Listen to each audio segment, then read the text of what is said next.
एक मामी अपने ही भांजे के प्यार में पड़ के कैसे अपने पति को मार डालती है और अपने घर को पूरी तरीके से ख़त्म कर देती है।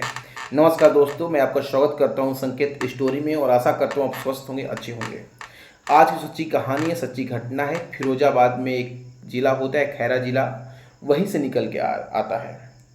वहाँ पे एक परिवार होता है, जो परिवार का मुख्य व्यक्ति होते हैं सत्येंद्र कुमार, और उनके माता पिता होते हैं। सत्येंद्र का जो उम्र होता है 35 साल होता है, और तकरीबन 4-5 साल पहले ही उसके माता पिता जो होते हैं डेथ कर जाते हैं। घर में अकेला होता है।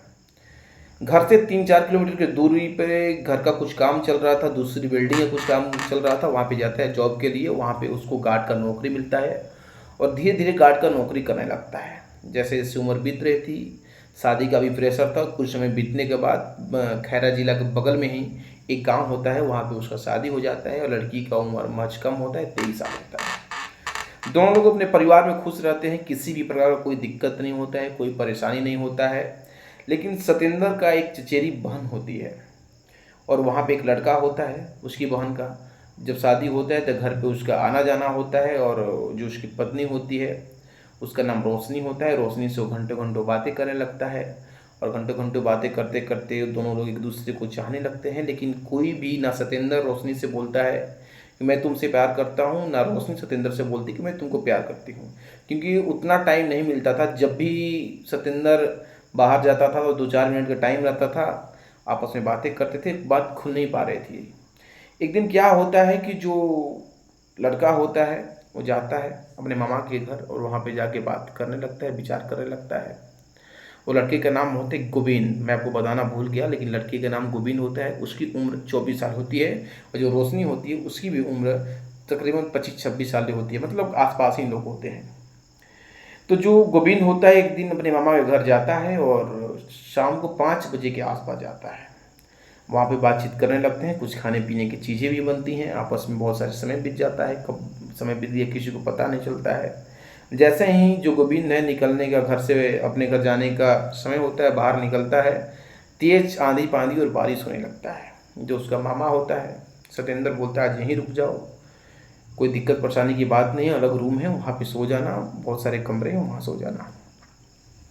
लेकिन जो गोविंद होता है वो तो रुकने की फिराक में था। उसका तो ये चाहत थी कि मैं आज यहीं घर पे रुकूंगा। जैसे ही उसको ये बात सुनता है कि जो उसके मामा है सत्येंद्र बोले रुकने के लिए, वो मन ही मन खुश हो जाता है और वहीं पे रुक जाता है। खाना खाकर अपने अपने कमरे में लोग सोने चले जाते हैं। जो रोशनी और सत्येंद्र एक कमरे में चले जाते हैं, और जो भांजा होता है गोविंद वाला कमरे में चला जाता है।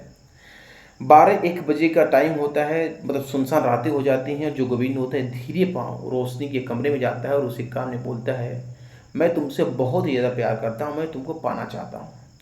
जैसे ही रोशनी इस बात को सुनती है, उसके जो मुंह पे हाथ लगाती है और बोलती है बाहर चलते हैं। बाहर जाके वो बोलती है कि मैं भी तुमको चाहती हूँ, मैं भी तुमसे प्यार करती हूँ, लेकिन मैं तुमसे बोल नहीं पा रही थी कि मैं तुमसे क्या बोलूँ, कैसे बोलूँ। सत्येंद्र सॉरी गोविंद सुनता है जब रोशनी के मुख से ऐसी बातें, तो बहुत ही ज़्यादा खुश और प्रसन्न हो जाता है कि चलो मेरी और तुम्हारी दोनों लोग की यही मन था, तो हम लोग एक दूसरे के हो गए। आपस में बात करते हैं और शारीरिक संबंध बनाते हैं, और शारीरिक संबंध बनाने के बाद बहुत सारी कस्में भी खाते हैं कि हम लोग कभी साथ नहीं छोड़ेंगे, कभी अलग नहीं होंगे। और समय रहते दोनों लोग अलग हो जाते हैं और अपने अपने कमरे में सोने चले जाते हैं। सुबह का टाइम होता है, गोविंद वहाँ पे नाश्ता पानी करके अपने घर चला जाता है। लेकिन जो गोविंद होता है उसके मन में ऐसी चीज़ें थी कि शायद किसी को भरोसा नहीं था, और रोशनी को बहुत ही ज़्यादा प्यार करने लगता है, बहुत ही ज़्यादा मानने लगता है। जीने मरने की भाई बात होती है। जब सत्येंद्र घर पे नहीं रहता है तो जो गोविंद होता है धीरे धीरे उसे घर आना जाना स्टार्ट हो जाता है, घर जाता है, और समय से पहले ही सत्येंद्र देख ना ले अपने घर वापस आ जाता है। एक दिन का बात होता है, दोपहर का टाइम होता है। सत्येंद्र टिफ़िन ले जाना वहाँ पे भूल जाता है और टिफ़िन वहीं पे छूट जाता है। उसकी जो वाइफ बनाती है, गार्ड का नौकरी करता था, तो दोपहर में खाना खाने जाता है तो देखता है कि जो उसकी 3 साल की बेटी है गेट पे खेल रही है, और अंदर जाता है तो देखता है कि जो उसकी पत्नी है रोशनी और उसका भांजा गोविंद आपत्तिजनक स्थिति में पाए जाते हैं। खिड़की के माध्यम से देखता है, अंदर से दरवाज़ा बंद होता है, तो चीखने लगता है, चिल्लाने लगता है, लेकिन जोर जोर से चिल्ला नहीं रहा था, उनको गाली दे रहा था, डांट रहा था। दरवाज़ा खोलता है और वहाँ पे गोविंद से मारपीट करता है, मारता है। गोविंद वहाँ से चला जाता है और रोशनी को भी मारता है। और रोशनी जो होती है वो बोलती है कि मैं उसके साथ ही रहना चाहती हूँ, क्योंकि मैं उससे संतुष्ट हूँ, आप मेरे को खुश नहीं कर पाते, मैं उसके साथ ही जीऊँगी, उसके साथ ही मरूँगी। तो जो सतेंद्र होता है गाँव के बहुत ही वरिष्ठ व्यक्ति होते हैं, उनसे समझने की कोशिश करता है, जाता है, पूछता है क्या करना चाहिए, क्या नहीं करना चाहिए। तो जो चाचा होते हैं बताते हैं कि घर की मामला है, किसी को कुछ बताना नहीं, किसी को कुछ पता नहीं चला जाए, नहीं तो तुम्हारी ही इज्जत चली जाएगी, और आपस में ही समझौता कर लो, कुछ बात कर लो, और मेरा मानो तो कुछ दिनों के लिए यहाँ से परिवार लेकर कहीं और चले जाओ, और अच्छा हो जाएगा। और ऐसा ही करता है जो सतेंद्र होता है कि अपनी पत्नी को बोलता है कल मैं हम लोग दिल्ली चलेंगे और वहीं पर रहेंगे, वहीं पे मैं कुछ काम करूँगा। जो उसकी पत्नी होती रोशनी जल्दी से फ़ोन लगाती है गोविंद को कि हम लोग कल दिल्ली जाने वाले हैं।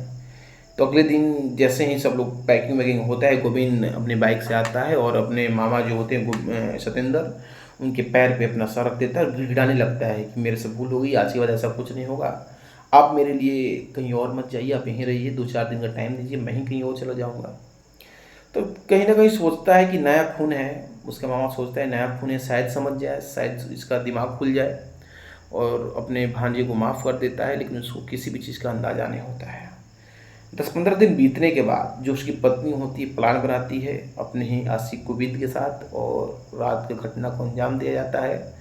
गोविंद और उसकी पत्नी रोशनी दोनों लोग मिलकर अपने ही पति सतेंद्र को तकिए से गला दबाकर मतलब सांस रोककर मार देते हैं, मतलब कि उसको ख़त्म कर देते हैं। सुबह का टाइम होता है, जो उसकी पत्नी होती है चीखने लगती है, चिल्लाने लगती है, किसी को कुछ भी पता नहीं होता है। लेकिन जो चाचा होते हैं जिससे सतेंद्र बात किया था अपनी पत्नी के बारे में और गोविंद के बारे में, उनको तो सारी कहानी पता होती है। वरिष्ठ व्यक्ति होते हैं, वो थाने फ़ोन घुमाते हैं कि ये जो कत्ल है कोई और नहीं बल्कि उसकी अपनी ही वाइफ रोशनी ने ही किया है। पुलिस फ़ौरन उन दोनों को हिरासत में लेती है और वो पूछताछ करती है। रोशनी तो कुछ नहीं बताती है कितना भी मारपीट करने के बाद, लेकिन जो गोविंद होता है कुछ समय बीतने के बाद अपना मुंह खोल देता है और बोलता है कि जी हाँ, हम ही ने रोशनी के जो पति हैं उनको मारा है। जैसे ही ये अगल बगल के लोग सुनते हैं, सोचने पर मजबूर हो जाते हैं, ये कोई ऐसे कैसे कर सकता है, कोई अपने ही पति को कैसे मार सकता है, ये कैसे संभव है।